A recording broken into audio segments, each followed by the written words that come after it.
Fala amigos tricolor! Tô chegando com mais informações do São Paulo. Meu nome é Gabriel Ferrari, sou jornalista esportivo e cubro o dia a dia do tricolor paulista. Já indo direto ao ponto, inscreva-se agora mesmo no canal, ative o sino das notificações, deixe o seu like, e vamos conferir as novidades do tricolor de hoje. Maratona do São Paulo em maio terá jogos a cada 3 dias, mas só 2 viagens longas. Confira a agenda. Tricolor fará 9 partidas no mês, a maioria delas como mandante. O São Paulo terá uma maratona de jogos no mês de maio, quase sem tempo para descanso. O calendário prevê uma partida a cada 3 dias, em média, mas pelo menos as longas viagens serão raras nesse período. O primeiro confronto é nesta segunda-feira, quando o tricolor recebe o Santos, no Morumbi, às 20 horas, pela quarta rodada do Campeonato Brasileiro. Depois, na quinta-feira, a equipe de Rogério Ceni estará no Chile. A cidade de Vina del Mar, na costa do Pacífico, será o palco do duelo contra o Everton, pela quarta rodada da fase de grupos da Copa Sul-Americana, torneio que o time tem 100% de aproveitamento, mesmo atuando, principalmente, com reservas.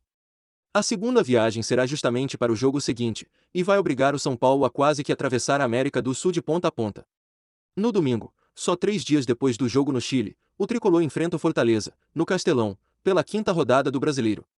Por causa do desgaste previsto nesses 2 jogos, é provável que Ceni volte a escalar reservas contra o Everton, já que o time tem situação confortável na Copa Sul-Americana. Depois disso, todos os 5 jogos restantes serão na Grande São Paulo. No dia 12 de maio, uma quinta-feira, o São Paulo enfrenta o Juventude em jogo de volta da terceira fase da Copa do Brasil. A partida será em Barueri, já que o Morumbi estará inviabilizado por causa de um show 2 dias antes. Na ida, das equipes empataram em 2-2. Uma vitória simples classifica o São Paulo. Se houver novo empate, o classificado será conhecido nos pênaltis. O Cuiabá será o visitante no dia 15 de maio, aí já de volta ao Morumbi, estádio que também receberá o Jorge Wilstermann, no dia 19, pela Sul-Americana. O último jogo como visitante do São Paulo no mês será um clássico. No dia 22, a equipe tenta quebrar o tabu contra o Corinthians em Itaquera, onde nunca venceu. No dia 25, o Ayacucho vem a São Paulo para a última partida da fase de grupos da Sul-Americana. O tricolor lidera o grupo D, neste momento, com 9 pontos, enquanto os peruanos estão logo atrás, com 4. Só o melhor de cada grupo avança às oitavas. A maratona termina dia 28, com o último jogo previsto para o mês. Mais uma vez, a partida será em casa. O São Paulo recebe o Ceará, no Morumbi, pela 8ª rodada do Brasileirão. Outra informação. São Paulo já tem destinação para os 20 milhões de empréstimo contraído, confira agora. O montante foi aprovado em reunião do Conselho Deliberativo do clube. O São Paulo aprovou, por intermédio de seu Conselho Deliberativo, a tomada de 20 milhões em empréstimo junto ao BTG Pactual.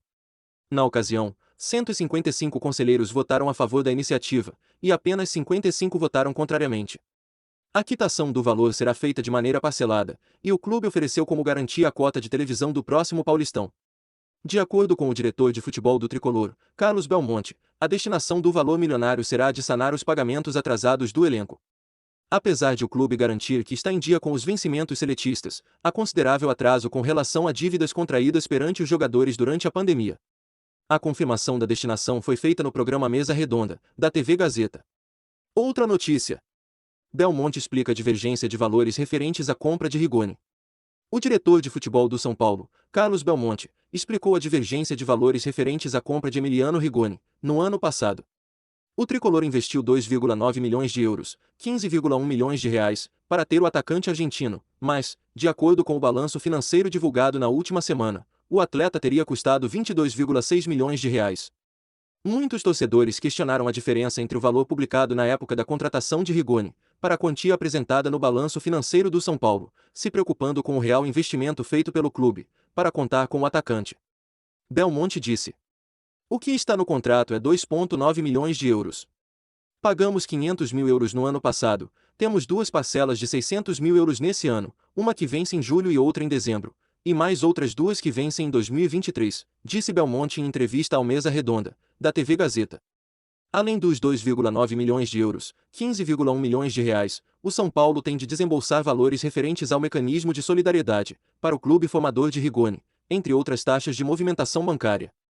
Belmonte ainda disse: "É claro que quanto à questão dos impostos, o dinheiro tem que ser transferido para fora do país, por isso que o valor é maior no balanço. Tem também a questão de mecanismo de solidariedade. Por isso o valor maior no balanço", completou o diretor de futebol do São Paulo. Rigoni soma 56 jogos com a camisa do São Paulo e 13 bolas nas redes. Na temporada passada, foi um dos atletas mais decisivos do time, participando frequentemente dos gols tricolores. E aí, tricolor, na sua opinião, vocês acham que o Rigoni valeu o investimento feito pelo São Paulo? Comentem aqui no vídeo. Mais informações. SPFC tem quase 60 milhões de reais a receber por vendas e mecanismo de solidariedade. O São Paulo tem cerca de 60 milhões de reais para receber de clubes do exterior, referente a vendas de direitos federativos de jogadores e mecanismos de solidariedade da FIFA. O valor mais alto, divulgado pelo balanço financeiro do clube, é referente à venda do atacante Brenner ao Cincinnati, dos Estados Unidos. A Major League Soccer, MLS, ainda deve 43,5 milhões de reais ao tricolor. O total da transação foi de 70 milhões de reais. O outro montante de venda de direitos é da negociação de Paulinho Boia ao Metalista, da Ucrânia, no ano passado. O atacante, que atualmente está emprestado ao América Mineiro, foi negociado por 8,4 milhões de reais. Grande revelador de jogadores nas categorias de base, o São Paulo também se beneficia com o mecanismo de solidariedade da FIFA. O gatilho sempre é acionado quando um atleta que passou pela base é vendido, e rende uma porcentagem ao clube formador. Transações envolvendo nomes como Lucas Moura, Lianco e Emerson Royal ainda vão valer dinheiro ao tricolor. O São Paulo vive a expectativa de faturar bastante nesta temporada, com a venda de Antony pelo Ajax. Diversos clubes na Europa estão interessados no atacante, de quem o tricolor ainda mantém 20% de mais-valia, porcentagem sobre o lucro do clube holandês numa negociação. Segundo o The Sun, o Manchester United estaria disposto a pagar 60 milhões de euros, cerca de 300 milhões de reais, pelo atacante. O São Paulo, clube que Antony defendeu do sub-15 até os 19 anos, quando já era destaque do time profissional, monitora as negociações. Caso uma negociação com o Manchester United seja confirmada pelos valores citados pelo The Sun, por exemplo, o tricolor teria direito a 8,8 milhões de euros, cerca de 44 milhões de reais. Outra informação. São Paulo encaminha acerto, e deve renovar com o titular nesta semana. Tricolor fechará a assinatura do novo acordo nos próximos dias, ampliando o vínculo por mais 2 temporadas. De olho em suas joias, o São Paulo tem acerto encaminhado para a renovação contratual do zagueiro Diego Costa. Segundo informações repassadas pelo diretor de futebol do clube, Carlos Belmonte, a assinatura deve se dar nesta semana, por extensão de contrato até 2024. Em entrevista, Belmonte disse: "O Diego Costa está muito perto. Faltam alguns pequenos ajustes, mas que eu acho que, no máximo, segunda ou terça-feira a gente deve assinar a renovação com o Diego", afirmou Belmonte, em entrevista à Gazeta Esportiva. No contrato vigente, Diego Costa pertence ao São Paulo até o final desta temporada, e no meio do ano já poderia acertar um pré-contrato, com qualquer equipe. Perder o jogador, no entanto, nunca foi uma grande preocupação do tricolor, que vinha em conversas com o staff dele, encaminhando assim um acerto, já com o objetivo de não receber assédio de clubes interessados. Homem de confiança do técnico Rogério Ceni, Diego Costa conseguiu dar uma remontada na equipe, após a chegada do ídolo tricolor. A boa fase é tamanha que o defensor desbancou o experiente Miranda, na briga por uma vaga no time titular.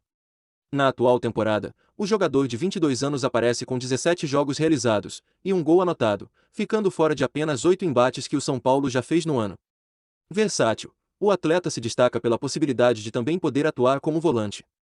Diego Costa é um dos jogadores mais utilizados pelo técnico Rogério Ceni na atual temporada, e deu uma verdadeira volta por cima no São Paulo desde a chegada do comandante, que confiou em seu futebol, a ponto de desbancar o experiente Miranda do time titular. Desde que subiu ao profissional, o jovem computa 67 jogos e 3 tentos anotados. E aí, tricolor, o São Paulo acerta em renovar com Diego Costa? Sim ou não? Comentem aqui no vídeo sua opinião. Bom, nação tricolor, essas foram as últimas notícias do São Paulo. Já deixe seu like, inscreva-se no canal, ative o sino das notificações, e eu te espero aqui no próximo vídeo.